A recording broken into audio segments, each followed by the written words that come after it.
झारखंड में राज्यसभा चुनाव को लेकर सियासी गतिविधियां तेज हो गई हैं। महागठबंधन के भीतर सीटों के बंटवारे और उम्मीदवारों को लेकर लगातार मंथन का दौर जारी है। तेलंगाना के उप मुख्यमंत्री भट्टी विक्रमार्क मल्लू ने एक बार फिर मुख्यमंत्री हेमंत सोरेन से मुलाकात की। मुख्यमंत्री आवास में हुई इस अहम बैठक में राज्यसभा चुनाव की रणनीति, गठबंधन की एकजुटता और उम्मीदवारों के चयन को लेकर चर्चा हुई।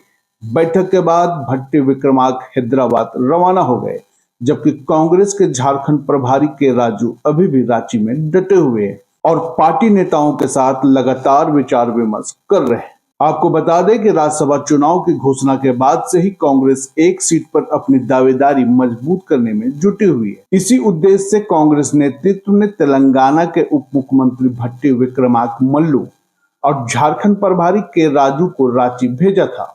दोनों नेताओं ने मुख्यमंत्री हेमंत सोरेन से मुलाकात कर राज्यसभा चुनाव को लेकर महागठबंधन की रणनीति और सीटों के बंटवारे पर विस्तार से कल चर्चा की थी। आपको बता दें कि सूत्रों के मुताबिक मुख्यमंत्री आवास में हुई बैठक में इस बात पर विचार विमर्श हुआ है कि महागठबंधन राज्यसभा की दोनों सीटों पर किस तरह से मजबूती के साथ चुनाव लड़े और अपने उम्मीदवारों की जीत सुनिश्चित करे। कांग्रेस ने अपनी दावेदारी और राजनीतिक दृष्टिकोण मुख्यमंत्री के सामने रखा है।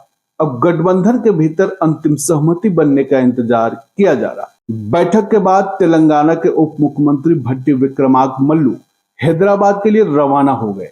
वहीं कांग्रेस प्रभारी के राजू अभी भी रांची में मौजूद हैं और प्रदेश कांग्रेस के वरिष्ठ नेताओं के साथ लगातार बैठकें कर रहे हैं। माना जा रहा है कि राज्यसभा उम्मीदवारों और चुनावी रणनीति को लेकर फीडबैक जुटाने के बाद एक विस्तृत रिपोर्ट तैयार की जा रही है। कांग्रेस सूत्रों की माने तो पार्टी इस बार झारखंड से किसी स्थानीय और क्षेत्रीय चेहरे को राज्यसभा उम्मीदवार बना सकती है। पार्टी का मानना है कि स्थानीय नेतृत्व को अवसर देने से संगठन और कार्यकर्ताओं के बीच सकारात्मक संदेश जाएगा।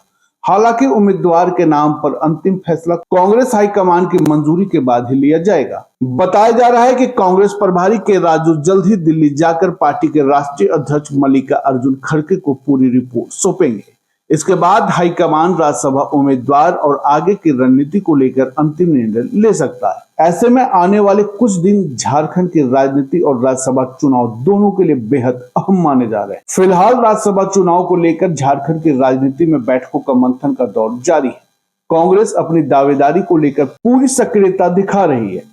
वहीं महागठबंधन सीटों के बंटवारे और उम्मीदवारों के चयन पर सहमति बनाने की कोशिश में जुटा है। अब सबकी निगाहें कांग्रेस हाईकमान और मुख्यमंत्री हेमंत सोरेन के अगले कदम पर टिकी है, क्योंकि आने वाले दिनों में लिए जाने वाले फैसले राज्यसभा चुनाव की राजनीतिक समीकरण तय कर सकते हैं। लाइव लगातार के वीडियो को लाइक करें, सब्सक्राइब करें और बेल आइकन को दबाना न भूलें।